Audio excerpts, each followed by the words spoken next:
across the world, different ways to lead, Different voices giving what you need. different angles, different views, all bringing something you can use. From every corner, hear the call. Level up now, give it your all. Mind, body, business, elevate, new perspective, shift your state. This is coaching call. With Sifu Rafael. Sifu Rafael. Sifu. Rafael. Different paths, different minds. Take what works, leave what doesn't align. Every voice brings something new. Now the choice is up to you. Take the insight, make it real. Turn the vision into skill. From every corner, hear the call. Step into it. Stand up tall. From every corner, hear the call. Step into it. Stand up tall. Coaching call. With Sifu Rafael. Sifu Rafael. Good morning, Keri. How are you? Good morning. I am so good. I am so excited to be here. Yeah, exactly. And you were just on my previous show, the SIA show, and we had an incredible conversation with so many great people. But It now I was, am very lucky I get to speak with you one I think I'm the lucky one. on one. See, it's good that we both feel the same way. Keri, Absolutely.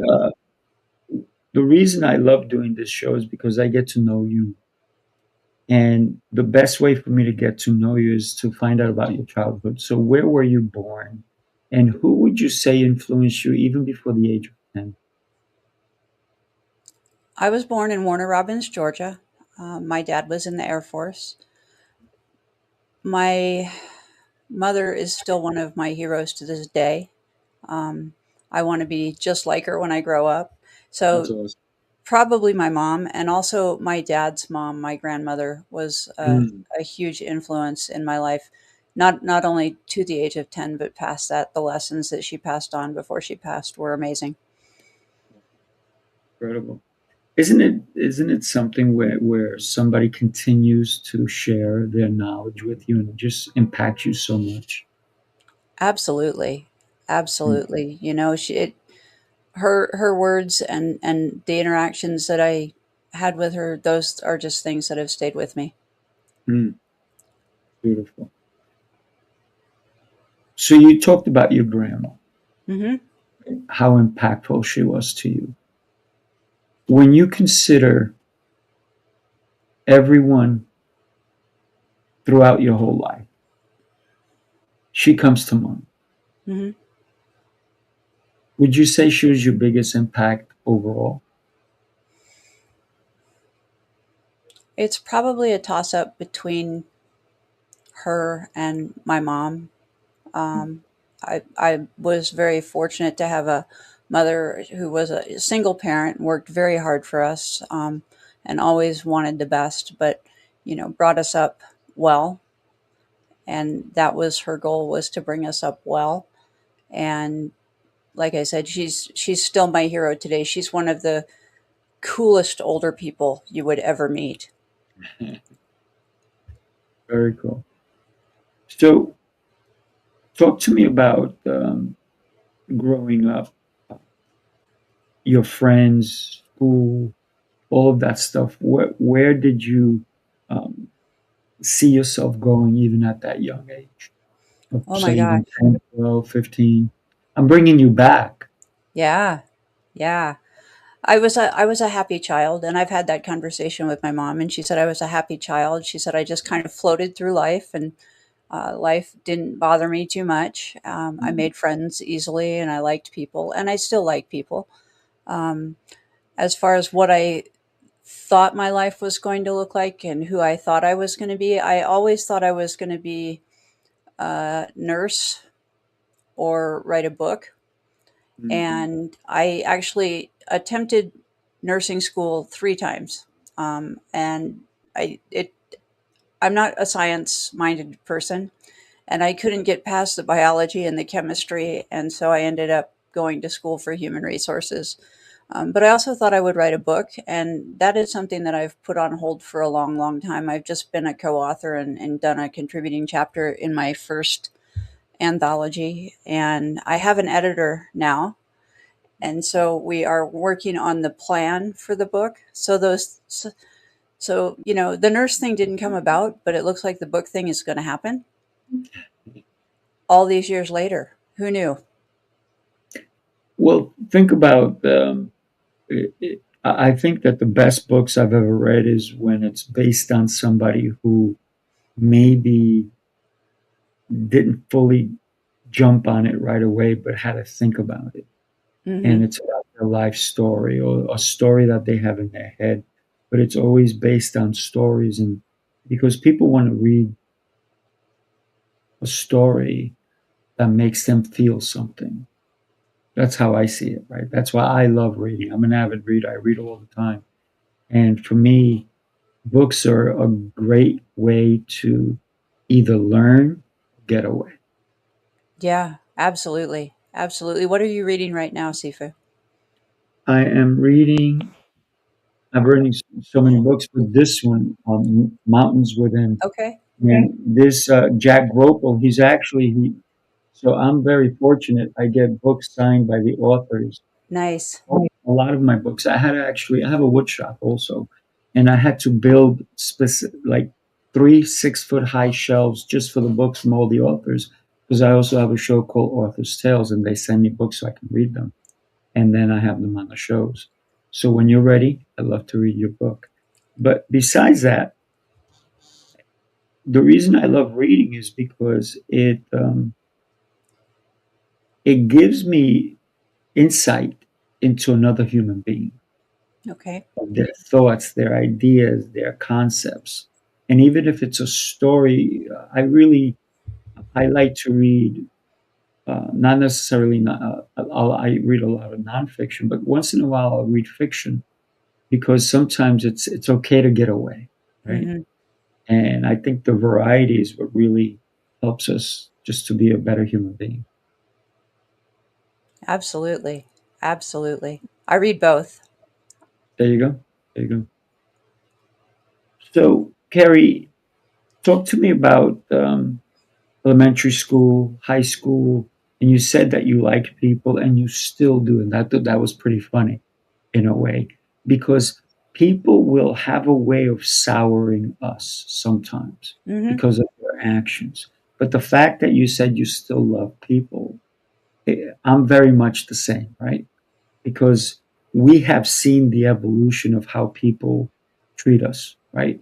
And the more we know, the better we can suggest the way we even want to be treated. And so we get away from those people who don't treat us well. So you still love people. I love that, by the way. Talk to me about your schooling before even graduating high school. In elementary school and high school, I was a big reader even then. I definitely loved books. I loved music. I still love music.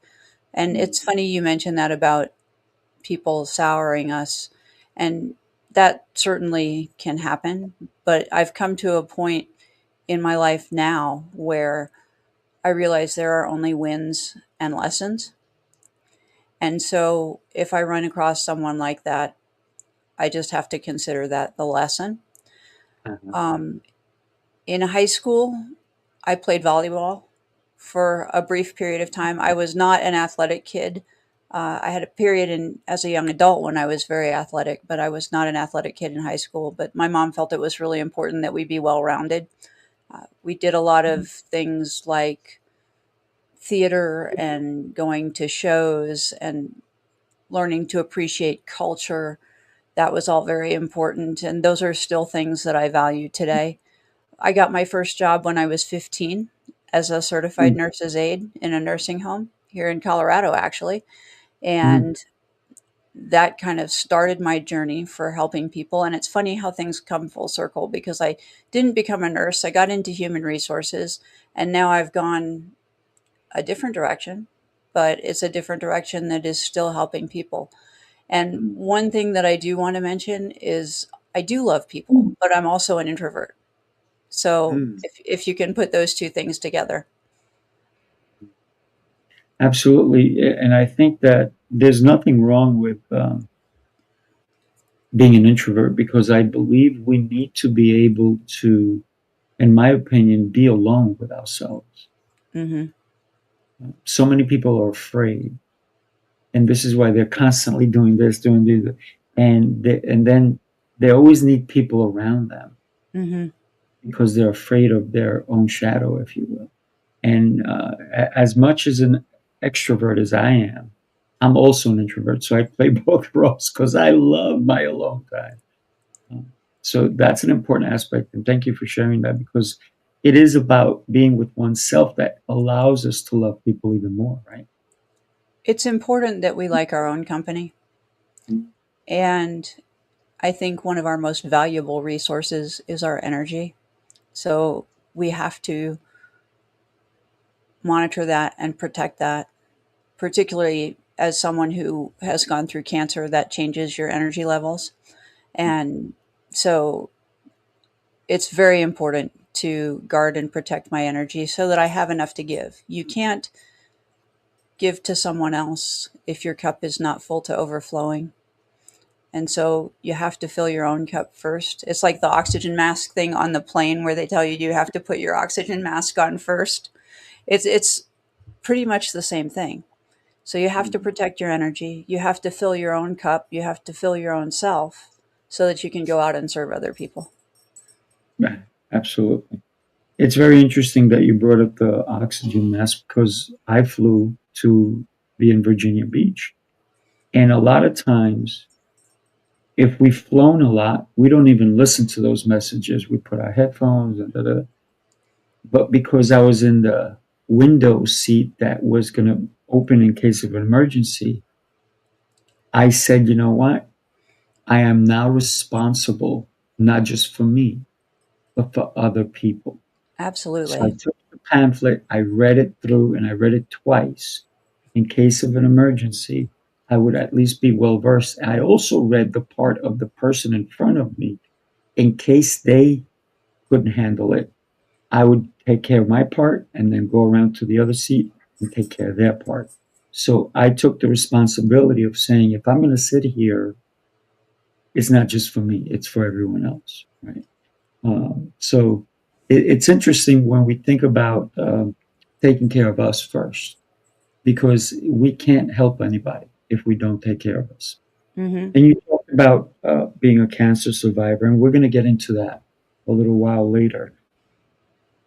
But when we consider the fact that you even volunteered in a nursing home to help other people, so your heart was already in the right place. How was that experience for you? I think that's just part of who I am. And going back to my heroes and my mother is big into volunteering. I Mm, have a couple of things that I do now to volunteer. I think everyone should volunteer. I think that's so important. Everyone should do something to give back to someone else. mm. When you were volunteering, do you recall it's a nursing home, right? So what was your tasks, if you will, on a daily basis when you did volunteer? In a nursing home, volunteers just visit. They're there Mm, to keep people company, to listen to stories, to show up. That's one of the most important things. That's still my mantra is to get up and show up every mm, day. Get up and show up. And I think mm. that probably came from that early age and those early experiences that I had. But people have expectations that they're going to see you. So when you say you're going to do something, it's important to follow through and do the thing. Absolutely. I can only imagine all the incredible stories that you heard when you were visiting and sitting with somebody because that's so important. And there's so many people in nursing homes who have no one visiting them. Hmm. Yet you were going there and you were sitting and giving them the time so they can share and feel like they belong. Because a lot of times it's so lonely when you have no one visiting you, especially in Hmm. a nurse. Can you recall some of the stories that really impacted you, or were there any one or one story that said to you, "Oh my gosh, this is why I'm doing this"? I was also a hospice volunteer for a while, and that Mm, was much harder. The story that comes to mind is more of a family story, and it made such an impression on me because I was young, I think, and probably I'm not sure how it shaped my life, but it may have shown me that possibilities are endless. And I was taking care of a patient, and she was in the process of actively dying, mm, and her family had come in, and her son was an actor. I don't remember what TV show he was on, but he was an actor on TV. I think it was Third Rock from the Sun, actually. mm, And her son had come in from Paris, and her son and I were sitting on the floor in the room so that she had someone there with her. And we were sitting on the floor, and he was telling me about Paris. mm. And as a 16-year-old kid, I never thought about travel. I never thought about going places or the possibilities that the world would have. But I remember that conversation so well. And it was just one of the coolest moments because it opened my eyes, and it was just a whole different perspective than I had ever had. And that's why I love other people, Sifu, I because they mean, have other perspectives. They bring other ideas. I know what I think. I don't want to listen to myself. I want to know what other people think. because as an introvert, you definitely listen to yourself a lot, right? I You have do. that introspective and all of that. And that's one of the things that I love. So I wake up super early. So I wake up before most people. When people on their third rhythm of sleep, I'm already up, right? So I have all this time by myself. That my fiance one day said, "Hey, did you do this? Did you do that?" I said, "It's all done." She goes, "Oh, I forget. You're up. You do so much before I even get up." And it's that alone time where I can pray. I can be in gratitude. I do my workouts. I do a lot of reflection and all of that kind of stuff. So yeah, it's pretty interesting, right? When you started going for your nursing, and you said you tried 3 times, I tried and three then times. you said, okay, maybe I got to shoot somewhere else. How did that make you feel? I was excited about the possibility of helping people. I was very frustrated with the science Mm, because I like words better than science. And I married a science guy. So I married a guy with a master's degree in environmental stuff. mm, And so I ended up married to a science guy, but I was very frustrated. I remember being very frustrated. And I think at that age, I definitely had a great fear of failure. mm. And I probably ruminated on that being an overthinker. And where now I don't think there's anything I can't do. There you go. If There you if go. if I can't figure it out, I'll find someone who can help me figure it out. And I think that if you work at something enough, then you'll get to that goal. I operate on a 1% principle, and that's that I'm 1% better today than I was Mm. yesterday. And if I'm 1% better tomorrow than I was today, and I do that for 365 days, then at the end of a year, I'm 365% better. And that's a pretty good improvement. It's an incredible improvement, and multiply that by years, right? It's Absolutely. constant growth is a beautiful thing. Even though we do have setbacks, right? Things happen in our lives and so forth. Um, how on earth did you meet a scientist? I met him at the airport, actually. Yeah, I was working. My background is in human resources, but most of that was spent in corporate security, private security. Mm, So there was a period of time, and I was 38 years old, and I didn't have a job. and I was looking for a job. I had moved back to South Carolina from Colorado with my young son, and I was looking for a job and just couldn't find anything. And I saw an ad for a security guard job. And I thought, well, I'm not too proud to be a security guard.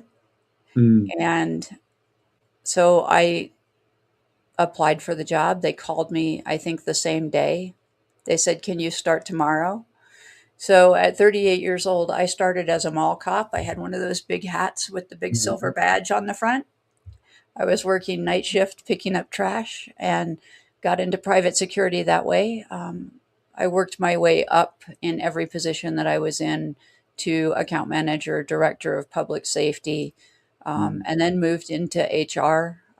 But in that journey, before I got into my HR roles, I was working as a patrol supervisor for a security company, a local company here in Denver. I had come out here for a job. I had transferred for a job. I was the director of public safety for a property downtown, and the job didn't turn out to be what I thought it was going to be. So I left that Mm. position. So I had kind of taken a step back at that point, and I was working as a night shift patrol supervisor. And I went out to the airport, which was one of our contracts, and I met the man that I would end up marrying. Mm. And I have to tell you that I had to leave that job because it would have been unprofessional to date someone I worked with. So Right. I did end up leaving that job so that I could date him. And I went on to something else. There you go. There you go. What made you go from wanting to be a nurse to the career you chose? Or your first step into the first academic, if you will. As far as going into HR, that I Yeah. think was probably my mother's influence again. Mm. She is a psychologist. She is a doctor of psychology. She has a PhD. And she told me she thought that human resources was the right field for me. And I think as far as academically, it was. I did Mm. a brief stint where I thought I was going to be a police officer. I'm kind of somebody who wants to do all the things and try all the things. So I've done a variety of things. And for a while, I wanted to be a police officer. So for a while, I studied criminal justice. I have to Mm. tell you, it took me longer to get my college degree than probably anybody else on this planet. It took me 16 years to get my bachelor's degree Mhm. just because life happened. And Right. I would change my mind, or something would go wrong, or something unexpected came up. So 16 years it took me to get my bachelor's degree, but I got it done. And that my degree is in the organizational management of human resources. So I say perseverance. It's the word that came to mind mhm, because you didn't quit. And so many people would have said, "Oh my gosh, I've been in it for 3 years, 5 years, 8 years." You kept going. I You did. kept, "You know what? I'm going to get it." How did it feel to finally get that? It was amazing. It was also a relief that I finished it. I finally finished it. I I am a lifelong learner. I have always liked studying things, but I found out I don't like studying things enough to get a master's degree. But it was quite the accomplishment to, and I am so proud of that journey, even though it took 16 years. I think there are so many lessons in there Mm. but it was also a relief that it was like it Right. was done. I don't have to do this anymore. Now I can go do something else. Yeah. It's not the travel, it's the destination, right? It's about the journey. Yeah. Yeah. It's what you saw along the way. Right? Absolutely. Hmm. So, what was your first job in your career choice that you said, this is exactly what I want? Was working for a international private security company, and they hired me to be their. It was I was not a manager at that time. I think I was a human resources coordinator when they brought me on board. Uh, so my first HR job, and they brought me in and they gave me an office and a box full of papers, and that was the succession plan. That's what I walked into, Mm. and we were able to take that and create processes and create organization and make something from almost nothing. Mm. And getting to I had a great team. I had an amazing manager. I had the best boss that I've ever had in that job. So that was fantastic. He actually ended up officiating my wedding. My goodness, that's awesome. So, but working for that private security company as their HR coordinator and then promoting into their HR manager position was one of the things that I'm most proud of doing. Nice, nice. So incredible that you took basically a blank slate, Mhm. and it sounds like you were the catalyst, if you will, to create the processes, right? But you also had a boss who was willing to give you the reins, if you will. How Absolutely. how was that relationship? Obviously, it was a great relationship because you officiated your wedding. But how was it long term? And do you still are you still in contact with? We are still in contact. I heard from him the other day. Um, Mm. it's interesting because that relationship in the beginning was one of the hardest relationships I have ever had in my life. Really? We communicated differently. We had to learn how to communicate with each other. Um, we had knockdown drag out battles where we would both Mm. cry. Um, it was that hard in the Mm. beginning, and that lasted for probably a year to a year and a half. And I have so much respect for him because he hung in with me. But that was the thing, and we've talked about it a number of times over the years, is that we both had the same goal. We wanted the same thing for the Mm. company and for the team. We were just coming at it from different directions. And it was one of the best lessons in communication I've ever had. But Mm. he is a wonderful human. He is a great man, and I have so much respect for him. And we are still in contact today. He commented on a LinkedIn post, I think, yesterday of mine. Nice. That's an incredible story when you think about a relationship that started rocky. It was. Not all relationships start that way, but once again, persevere, right? You both kept going for it, and you worked it out. Do you recall not a story, but a specific day where you both kind of clicked and you said, "Wow, this is what we've both been waiting for." I think it was gentler than that. Mm. I think things got easier, and Mm. then I don't remember a specific time, but we knew that there came a time when we knew that we were on the same side, going the same direction, saying the same words, and talking about the same things. That's awesome. That's awesome. Um, so you left that place. I did. I did. I left that place in um, March of last year. Mm. Let's talk about even before we get to that, why you left. Um, talk to me about. You mentioned it earlier. Your diagnosis. Sure. How old were you? Um, and what made you even get the diagnosis?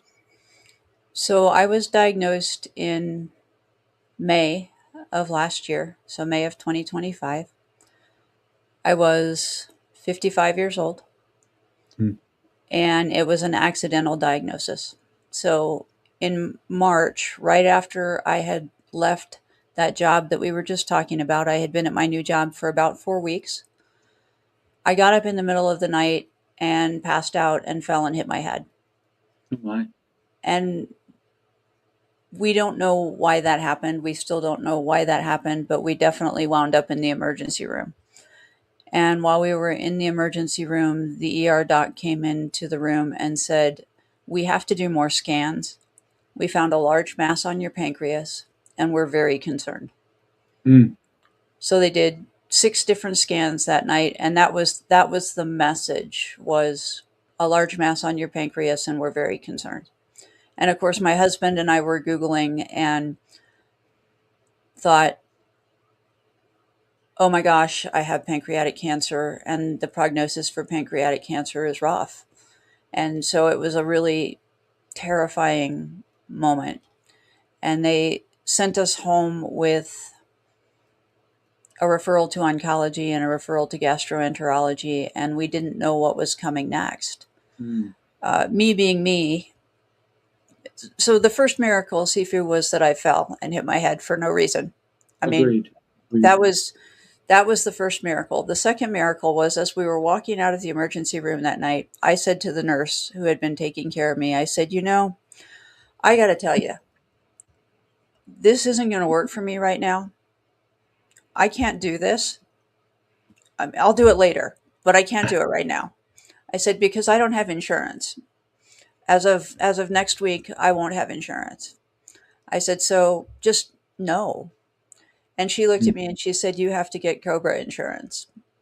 And I had 1 week to make that happen. Mm. So that was the second miracle. So there were 2 miracles in that night. We I got the Cobra insurance, by the way. And Mm. that was, we had to make the Cobra payments, but it was $500,000 of medical bills last year. So a huge miracle in that. There were 3 weeks, about 3 weeks between the time they found the mass on my pancreas to the time that we got a definitive diagnosis. And I think in that 3 weeks, we went through all of the stages of grief, like over and over and over again, and sometimes at the same time. But I remember waking up in the middle of the night and still thinking that I had pancreatic cancer. And I woke up my husband and I said, I don't accept this. This is not how this is going to go. I don't accept the diagnosis. I don't accept, in fact, I said, don't even tell me the prognosis, because I don't even want to know what the Mm. prognosis is. Don't even tell me. So they did the biopsies. A nurse called me at work at my new job that I had been at for a couple of weeks at that point, and told me on the phone that I had cancer. So that was, I mean, what do you do with that? I mean, I don't know what you do. I was standing in my office looking at the wall going, I don't know what I'm supposed to do now. The definitive diagnosis that we got from oncology in May of last year was stage 4 non-Hodgkin's follicular lymphoma, which is an incurable blood cancer. So the way that it was presented to me and the understanding that I have is, even though there is no active cancer in my body right now, it will come back at some point in time. Mm. So it's not an if, it's just a when. So it's become more of a chronic disease than that immediate, horrible, scary thing. Not that it's not scary. Not that it's not scary. Very scary. And I just I'm still in treatment right now. So Mm. I'm still going through treatment. I'll be in treatment for the next probably 14 months. Mm. Not easy, I'm sure. There are better days. Yeah, I'm sure. I just want to shout out to Stacy Jones. She goes, my friend Keri, and then she goes, thank you for allowing Keri. I got to tell you, Keri, you're such a powerful and loving individual. And the fact that Stacey Jones just mentioned you and said your journey inspiring and blessing to others, and you're still going through this, and you said, I need to be present for what I'm going through, but I also want to help people. Hmm. And so I found out that you also know Zoraida Morales, I who's do. also she went through 14 or 13 or 15 years of Hmm. chemo, and she's also a survivor, but she's helping women once they get diagnosed and well. And so tell us about what your mission is, and why you've changed your mission. And then we're going to go back to why you left the job even before you got diagnosed. Sure. And a huge shout out to Zoraida Morales because Mhm. she is the reason that I am where I am today. Hands down, unequivocally, I met her and it changed my life. So she has been just an incredible blessing to me. Right. Um, so I met the thing that was missing for my husband and I, and the hardest part of the cancer journey was not only the way that your community changes when you get a diagnosis like that, but I found that we didn't have much community. Mm. And that was really concerning to me. And I felt very alone. And I came to realize that there are other people that feel the same way. And it's not just a cancer experience. I lived through other hard things in my life. I lost a husband very suddenly. I was homeless a couple of times, all the things. But those things felt just as lonely as cancer. So I realized that I'm not the only person who felt that way. So community became very important to me at that point. And that's how I met Zoraida was I was looking for community and I went to a group online and she happened to be the speaker in that group. And I reached out to her on LinkedIn afterward and asked if we could connect and she said, "Do you want to have a call?" And I said, "Absolutely, I want to have a call." Yes. And so our 20 or 30-minute call turned into like 2.5 hours. And at the end of that 2.5 hours, I said, I think I want to be like you and I want to be a coach. I want to be a cancer coach. And so I went to the same school that she went to. Mm. She's been just such a huge inspiration. Right. But I am a certified transformational nutrition coach. I'm also a certified cancer coach now. I'm also a certified insight coach and finished my coach's training in December and started my business in January of this year. So I am a new entrepreneur. I am a baby entrepreneur. I've been in Wow. business for 8 months and I love it. I love it. I get to do something that makes my heart happy. I got to tell you, when you said baby entrepreneur, I smiled because nothing would have prepared you to be that entrepreneur. No, Like you were thrust into it, and you have all. You may not have all the answers, but you have all the experience. You have all the. You've been through it. You're still going through it. So who better to be a coach than you? And thank you for being that coach. Thank you for inspiring other people. Thank you for being someone that someone can have a conversation with about what they're going through. Because it's not easy, no, but you're no, doing it. absolutely. And the women that I work with, I don't think of myself as a cancer coach in the traditional, you think about someone's going through cancer and they need a coach or somebody to walk alongside of them, because that's not really the point where I come in. I come in at a different point. And I work with women who have been affected by cancer. So that may be someone who had their own cancer experience, or someone who had a family member with cancer, or they were a caregiver. But the women that I work with mostly are at a different point in their journey, where they've reached a point where, because the social dynamic is weird, you get that you have no evidence of disease, or there's no active cancer in your body, and everybody thinks, okay, you've gone back to normal. You're who you were before this happened. And you don't ever go back to who you were before this happened. You went So, through yeah, transformation, right? absolutely. It was a complete transformation. It's a transformation I'm still going through today. Um, I'm not done yet, for sure. And that's the point where I like to come in and help women when they feel stuck. When you know you can't go backwards, so you either stay stuck or you move. And I've always been a believer that it's better to take a step, even if it's the wrong step. It's better to make a move than to sit still.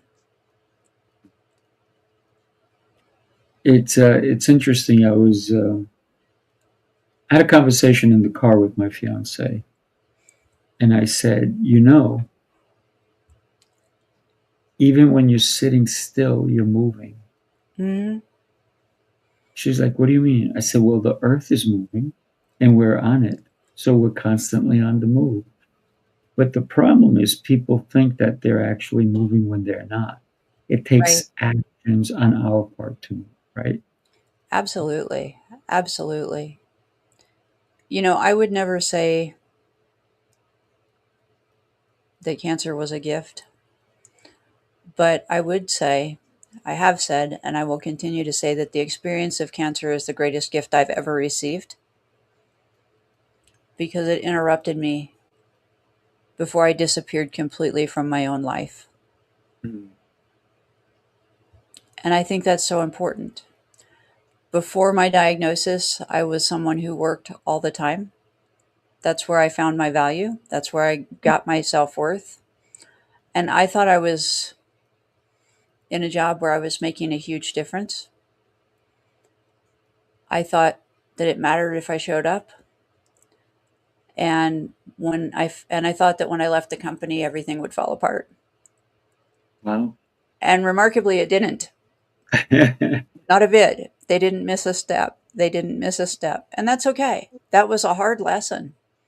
That was a hard lesson. That hurt my heart. But it was a lesson that I needed to learn. And that was the gift that I got from this whole experience, is I had to stop and ask, what's important? What matters? And it has changed my worldview. It Mhm. has changed the way I see everything. And I want to do work that matters. I want to serve people. I'm also a cancer advocate. So I work with Can Care, and I also work with One Cancer Place and support those organizations. Mhm. I'm a member of a weekly advocacy group where I'm making great friends and building great relationships. It's been an amazing journey. Mm. I gotta say, I love the fact that even though you're going through it, you realize that you've been changed, and the change in you allows you to help others, to Hmm. see the change in them, right? Because we're all changing, right? Your transformation made you focus on the important things in life. And Sure. I'm just happy you brought that up, because there's a lot of people, and I said it to somebody last night who was talking to me about health. And I said to them, I heard a quote by somebody saying that your body, if your body's in bankruptcy, you cannot build the wealth of your mind. Hmm. And I said, wow, that is such a powerful insight. Because if your body's in disarray, how can your mind be building well? It can't. And so many people are always chasing the dollar, the mighty dollar, and they're looking for what's next and the material things instead of seeing the people in front of them and building relationships and building a purpose for their life, meaning in their life. So it seems like you are definitely helping other people see the meaning of their life. That cancer, even though you may have it, is not the end of it. That Absolutely. there's a lot more, and I see a lot more in you. The power that you show up with. Um, I'm grateful to call you my Thank you. friend. So, what is next for you, young lady? I'm going to continue to build my business. I'm going to continue to connect with people. I imagine I'm going to work on that book. Oh yes, we need Um, it. I think that that is the thing. I actually got a scholarship to go to Washington, D.C. for an organization that does patient outcome research. So I'm going to be going to Washington, D.C. in October to a conference. So I'm excited about that. Very Uh, cool. and then I'm open for whatever comes next. One of the things that I've had to learn is to let go of some control Mm, or some imagined control, because sometimes we think we're in control and we are not. And right. and and to enjoy the journey, to enjoy the journey. You know, my husband and I rescue dogs. Um, Oh, so that's awesome. I don't think we're going to add a fourth dog, but you never know. Uh, And I'm there's actually a dog sitting on the chair behind you. yes, yeah. He's actually sitting behind me in the chair. That's where he sits when I'm working. That's so adorable. As a dog lover, it it it, it it's something when you think about the love a dog has. It's unconditional. Hmm. It's such a beautiful thing. And the same thing with babies, right? They have unconditional love, and unfortunately, as age progresses, some people stop being unconditional with their love. So there's conditions put on love. Absolutely, Yeah.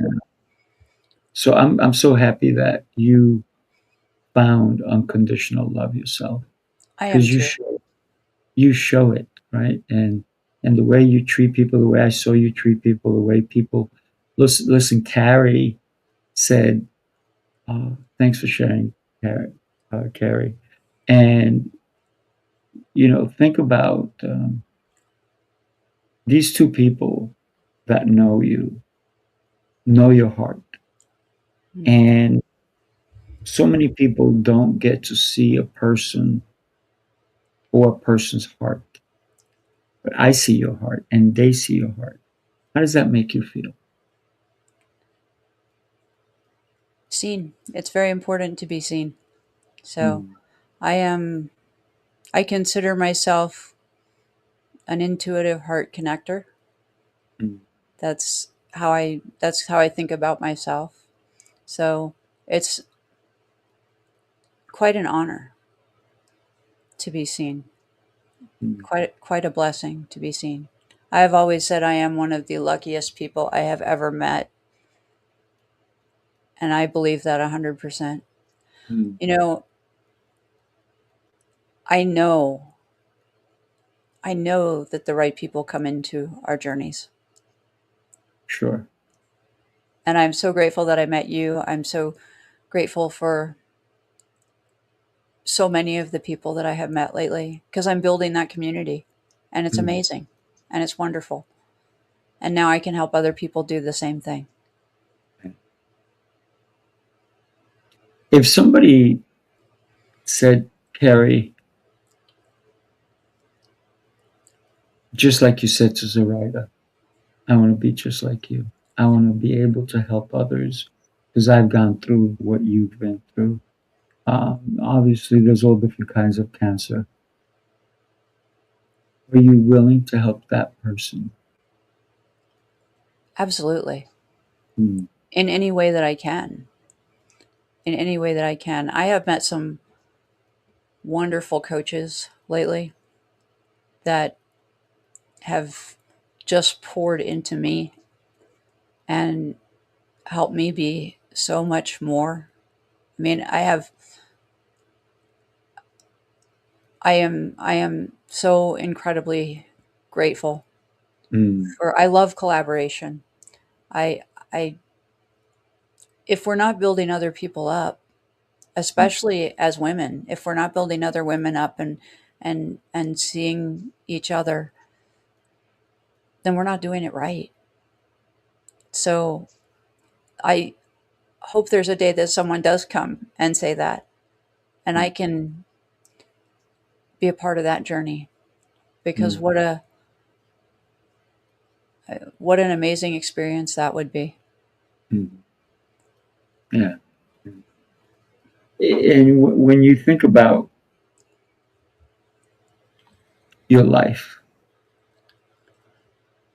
it's got to be something incredible that made you decide, I need to help others. Was there a moment?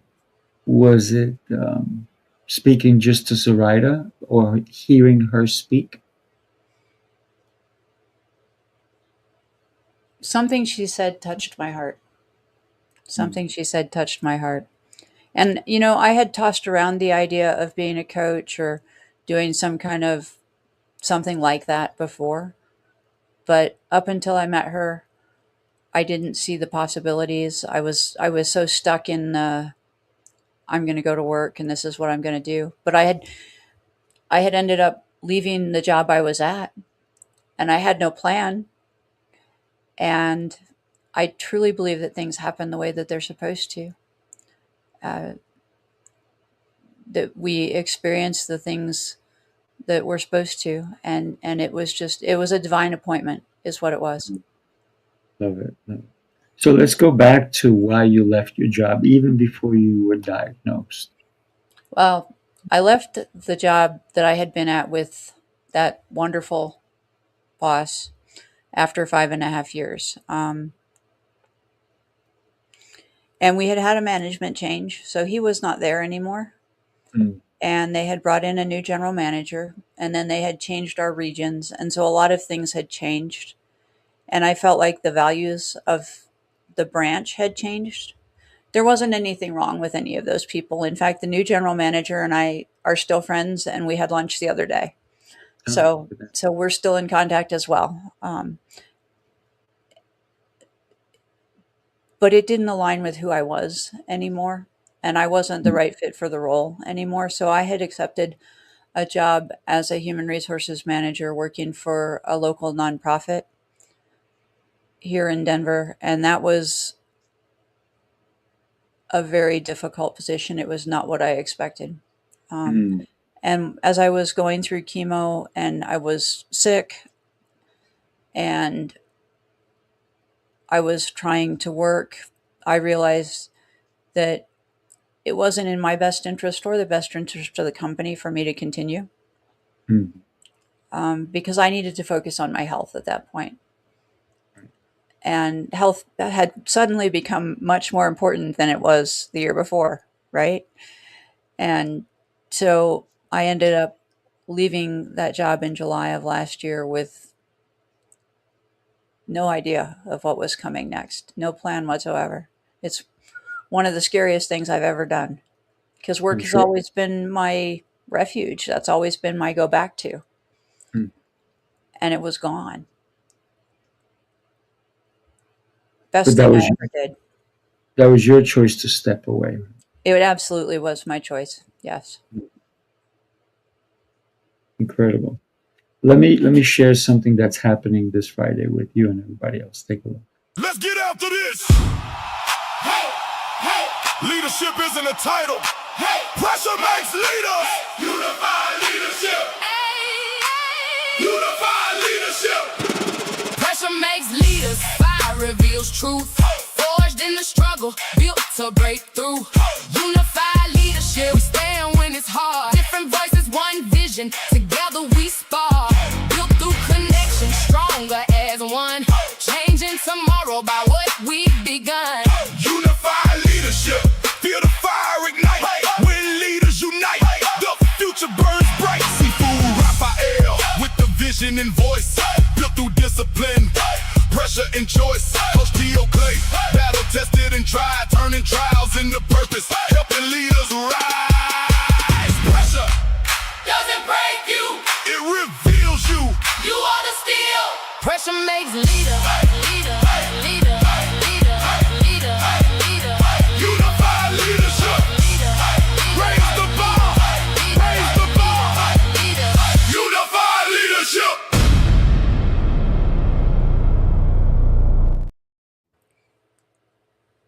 And there you saw one of your favorite people, Amy, I did. who's going to be speaking not only at that event, but the next event I'm having. She's doing the summit, and then she's also going to be with us in Atlanta. Can I share the Atlanta one with you as well? Please. Yeah, it's so incredible. She is a phenomenal, phenomenal human being. Take a look. The city never sleeps, and neither do the dreamers who build its pulse. From every corner of the globe they come. Visionaries, creators, leaders, each carrying a spark ready to ignite the world. This is not an event, it's a revolution of rhythm and reason. A symphony of minds, a movement of momentum. Sifu Rafael, Lancelot, Jose Escobar. Together they set the stage for brilliance. This is the NYC experience. Mastermind, light up the city.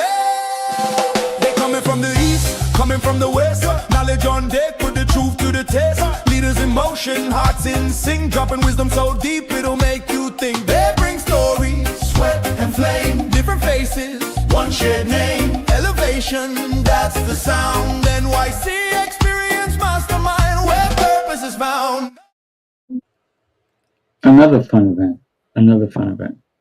Keri, I am blessed that you said yes to being on the show, sharing your story, sharing your life with us. Thank you so much. Before we go, I want everybody to know a little bit about how they can reach you, how they can have a conversation with you.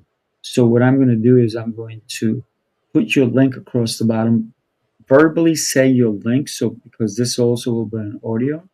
This way people can connect with you even at a deeper level. My link is at the bottom. You can email me, and that's the best way to do it, is Keri@nexttogether.co. Perfect. Can I say one last thing? You can say many things. You know, we don't get to choose our diagnoses, and we don't get to choose the moments that break us.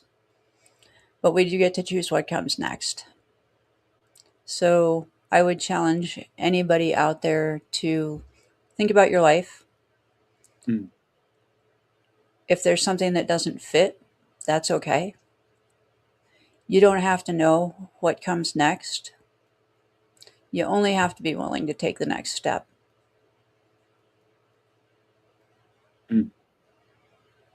That's powerful. And I want everybody to connect with you. So whether they email you or not, the website is nexttogether.co. Not com, but co. Mm-hmm. So you're still going through this treatment for the next, you said 14 months. Mm-hmm. I want to wish you a blessing every one of those days and those months, every second, every minute that you're going through it. And I know that you will come out stronger at the end. So I will continue to pray for you Thank and you. make sure that God has you in his hands as well. What would you say you'd like somebody to take away from today? Yes, you can. Mm, You may feel like you can't. You may feel stuck. You may not know what comes next. But yes, you can. And you don't have to go through it alone. mm, I'm always happy to have a conversation, you know, not a pitch, just a conversation. You can find me on Facebook. I'm findable. Um, and I'm always willing to have that conversation. Um, but when you think you can't, I promise you can. mm, And you don't have to do it alone. Community is so important. And community is really about relationship, isn't it? It's about mm. relationship with ourselves, it's about relationship with other people, relationship with a higher power, relationship with the world around us. Yeah, But absolutely. when you think you can't, I promise you can. And if you feel like you can't, reach out to me and we'll talk. I love it. I love it. And I got to tell you, your last name is perfect because you are a darling. Oh, thank you. Yes. Everybody, do me a favor. Whether you watched it live or you watch it on the replay, do us all a favor. Share this episode with somebody who needs to hear today's message because today was a powerful one. Not only for anybody who's going through or will go through cancer, if you know somebody, but it was powerful for me, right? Because your story is shining a light on hope and possibility. So thank you, Keri. Thank you for having me. I am so honored. All right, everybody, have a beautiful and blessed day. Keri, stay on for a sec. Everybody, God bless, and we will talk to you soon.